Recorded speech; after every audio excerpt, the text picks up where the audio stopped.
কার এত বড় সাহস? কে করছে এই কাজ? কে এই গাড়ির সাথে ধাক্কা লাগাইছে? আমি ধাক্কা লাগাইছি। আমি বুঝতে পারি নাই ধাক্কা লেগে যাবে। আসলে আমি ভুল করে এটা করে ফেলছি। আরে ভাই, তুমি কি পাগল নাকি? এত বড় গাড়ি পার্কিং এর জায়গা, মাত্র কয়েকটা গাড়ি, তুমি কি চোখে দেখো না? তোমার এই একটুখানি গাড়ি নিয়ে তুমি এত দামি গাড়ির মধ্যে ধাক্কা লাগিয়ে দিছো। তুমি কি দেখো না? তুমি কি অন্ধ নাকি ভাই? আমি বুঝতে পারি নাই এমন কিছু হয়ে যাবে। এখন আর কি করার বলেন? এখান থেকে এখন কেউ কোথাও যাইতে পারবেন না। কেউ যদি এখান থেকে পালানোর চেষ্টা করো তাহলে আমি সরাসরি সিকিউরিটির কাছে দিয়ে দিব। যতক্ষণ না পর্যন্ত এই গাড়ির মালিক আসতেছে, কেউ এখান থেকে এক পাও আগাবেন না। পার্কিং ম্যান ভয় পাচ্ছিল, কারণ গাড়ির যেই ক্ষতি হয়েছে সেটা যদি গাড়ির মালিক এসে দেখে তাহলে সব দোষ তার ঘাড়ে এসে পড়বে। এইদিকে প্রিমিস ভয় পাচ্ছিল যে পার্কিং ম্যান যদি তাকে দেখে ফেলে তাহলে তো সবাই জেনে যাবে তার আসল পরিচয়। তাই প্রিমিস অদিতিকে নিয়ে ওইখান থেকে যত তাড়াতাড়ি সম্ভব পালিয়ে যাওয়ার চেষ্টা করে। প্রিমিস অনেক ভয় পাচ্ছিল পালানোর সময় তাকে না পার্কিং ম্যান দেখে ফেলে। যখনই প্রিমিসরা যাচ্ছিল পার্কিং ম্যান তাদেরকে দেখে ফেলে। এই ছেলে দাঁড়াও, কোথায় যাচ্ছ? আমি না কাউরে এখান থেকে যাইতে না করছি। যখন প্রিমিসকে পালিয়ে যেতে দেখে তখন পার্কিং ম্যান মনে করে সেই গাড়ি ভেঙেছে।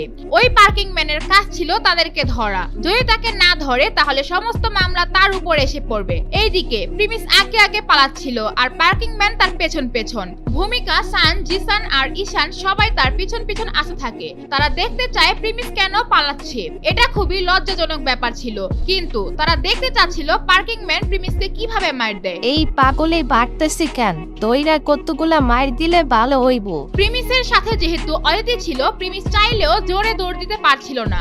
যদি সে একা থাকতো তাহলে সে এতক্ষণে পালিয়ে যেতে পারতো। কিন্তু কিছুক্ষণ পর পার্কিং ম্যান প্রিমিসকে ধরে ফেলে। পার্কিং ম্যান যখন পিছন থেকে প্রিমিসের ঘাড় ধরে সেখানে থাকা প্রিমিসের বন্ধুরা খুশি হয়ে যায়। তারা ভাবে পার্কিং ম্যান হয়তো এখন প্রিমিসকে সেই মার দিবে আর অপমান করবে। এইদিকে অদিতি ভয় পাচ্ছিল এইবার আবার প্রিমিসকে অপমানিত হতে হবে। আরে তুই কি ভাবছ? তুই আমার হাত থেকে বাইতে যাবি? প্রথমত একজন মানুষের দামি গাড়ি তুই বামছ, এরপর তারে না বলে পলায় দিতেছ। তোর তো আজকে খবর আছে। সেই পার্কিং ম্যান প্রিমিসকে পিছন থেকে না দেখেই তাকে অনেক খারাপ কথা বলতে থাকে। কিন্তু যখন সে প্রিমিসের মুখ তার দিকে ঘোরায় সে সাথে সাথে বলে ওঠে, আরে স্যার, আপনি এখানে? স্যার, আপনি কেন ভাগতেছেন? এটা বলার পর তার মুখ দিয়ে আর কোনো কথা বের হয় না। আসলে যারা এই ধরনের গাড়ি চালায় তাদের বয়স মিনিমাম 40 থেকে 50 বছরের মানুষ হয়ে থাকে। প্রিমিসের মতো একটি 20-22 বছরের ছেলের কাছে এই গাড়ি থাকতে পারে সেটা সে কল্পনাও করতে পারেনি। কিছুক্ষণ আগে যখন সে প্রিমিসকে দেখছিল ওই গাড়ি নিয়ে, তখন তার প্রিমিসের উপর একটা ভালো ধারণা তৈরি হয়েছিল। স্যার, আমাকে মাফ করে দেন। স্যার, আমি ঠিক মতো দেখতে পারি না এটা আপনি। স্যার, আমি যদি দেখতাম আপনি তাহলে আমি জীবনও আপনার পিছে ভাগতাম না। আর স্যার, আপনি এখানে এইভাবে ভাগতেছিলেন কেন?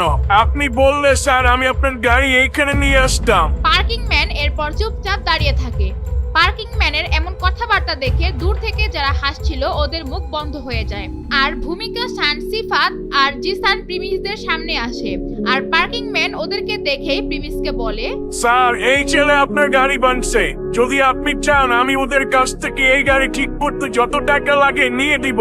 আর যদি ও টাকা না দেয় তাহলে আমরা ওকে পুলিশে ধরিয়ে দিব। এইটা শুনে সেখানকার সবাই অবাক হয়ে যায়। পার্কিং ম্যান কেন প্রিমিসকে স্যার বলছে? কি হবে এখন? প্রিমিসের আসল পরিচয় কি ফাঁস হয়ে যাবে, নাকি প্রিমিস আবারও বাঁচার কোনো উপায় বের করে ফেলবে?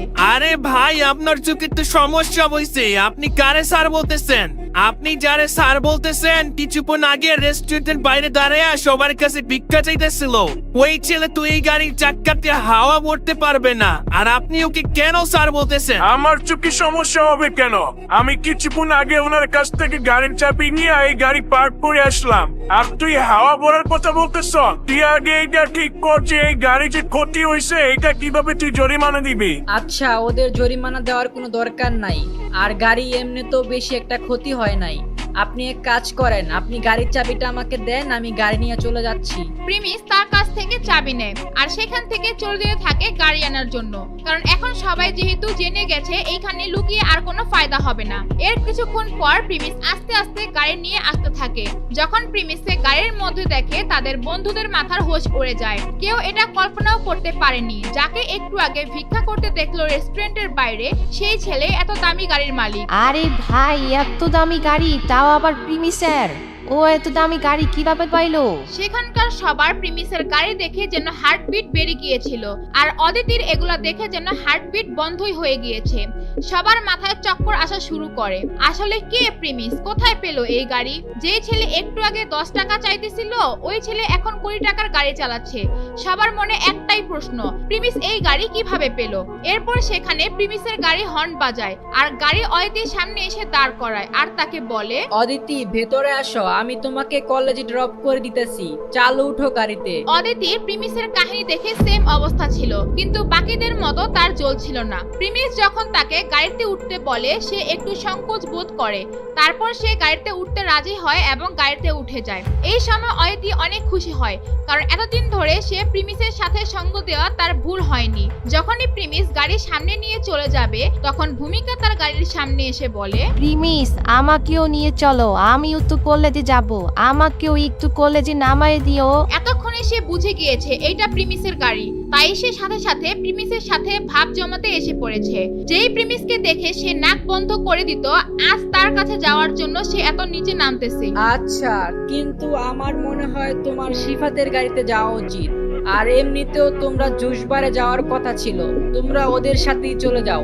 আরে প্রিমিস, আমার এখন জুস টুস খাইতে মন চাইতেছে না, তুমি আমাকে নিয়ে চলো, আমাকে একটু কলেজে নামায় দিও প্লিজ। প্রিমিস কোনো কথা না শুনে তার গাড়ি ওইখান থেকে নিয়ে চলে যেতে থাকে, আর ভূমিকা তার পিছন পিছন দৌড়াতে থাকে আর প্রিমিসকে ডাকতে থাকে। কিছুক্ষণ পর যখন প্রিমিস জোরে গাড়ি চালিয়ে চলে যায়, সে সেখানে থেকে যায় আর হাঁপিয়ে যায়। ভূমিকার এই কাহিনী দেখে মনে হচ্ছিল ওর বয়ফ্রেন্ড ওকে ছেড়ে দিয়েছে। এদিকে প্রিমিস আর অদিতি গাড়ির মধ্যে বসেছিল, আর অদিতির মনে হাজারো প্রশ্ন জমা হয়েছিল। আর সে ঠিক তখনই প্রিমিসকে বলে, প্রিমিস, আমি কোনোদিন ভাবি নাই এই গাড়ি তোমার হইতে পারে। আমি একদম অবাক হয়ে গেছি। কেন, কি হয়েছে? এই গাড়ি কি তোমার পছন্দ হয় নাই? প্রিমিস একটু ভারী কণ্ঠে এই কথা বলে। তাদের গাড়ির ছাদ খোলা ছিল, সুন্দর বাতাস আসছিল। অদিতি প্রিমিসের এই কথা শুনে লজ্জা পেয়ে যায় আর মুখ অন্যদিকে নিয়ে যায়, আর তারপর আবার বলে, গাড়ির থেকে তো আমার তোমাকে বেশি ভালো লাগে। প্রথমে যখন সবাই তোমাকে অপমান করতো, খারাপ বাজে ব্যবহার করতো, তুমি তাদের কিছু বলতা না। এইটা আমার কাছে অনেক ভালো লাগতো, আর এইটা খুব কম মানুষই সহ্য করতে পারে। আচ্ছা, আগের কথা বলতেছ? আগে ভালো লাগতো তো এখন কেমন লাগে? এখন কি আমি চেঞ্জ হয়ে গেছি নাকি? প্রিমিস এইটা চিন্তা করেনি যে অদিতি তাকে নিয়ে এইভাবে ভাবে। প্রিমিস অদিতির চোখের দিকে আগে ভালো করে দেখেনি। প্রিমিস এমন কিছু আশা করেনি আগে। এখন তুমি গাড়িতে বসে আছো, এই গাড়ি চালাইতেছো, এই গাড়ির মালিক তুমি। এখন তো এইটা ক্লিয়ার, সিফাত, ঈশান ওদের থেকে তোমার লেভেল অনেক উপরের। তুমি নিজেকে যেভাবে লুকায় রাখছিলা, আমি তোমার আসল পরিচয় বুঝতেই পারি নাই।